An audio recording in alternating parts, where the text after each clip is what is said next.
అత్తాయి phone చూసి చూసి చూసి విసుగు పట్టిపోయింది. ఈ ల్యాప్టాప్ చూసి కూడా పొద్దుగోకులు విసుగు పడుతుంది.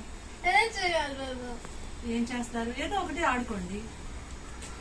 అన్ని ఆటలు కూడా అయిపోయినాయి అత్త. ఒక పాట పాడు. ఓ పాటేగా, పాడేద్దాం. ప్రతి నెల పాడతాం. మీరు కూడా కొన్ని రోజులైతే ఆ పాట నేర్చుకోవాల్సిందే. అవునా?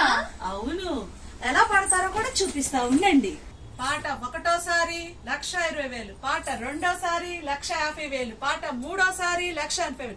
ఇది చాలా బాగుంది కదా. ఏంటి ఇది కూడా ఒక పాటేనా? నువ్వు ఇంకా నీ పాట పెద్ద దండం తల్లి. అబ్బా, నా పాటనే ఎక్కిరిస్తున్నావా? అట్లయితే నువ్వు బాగా పాడగలవా? నేను బాగా పాడతాను. అట్లయితే ఒక పద్యం ఇస్తాను, పాడి చూపించమ్మా.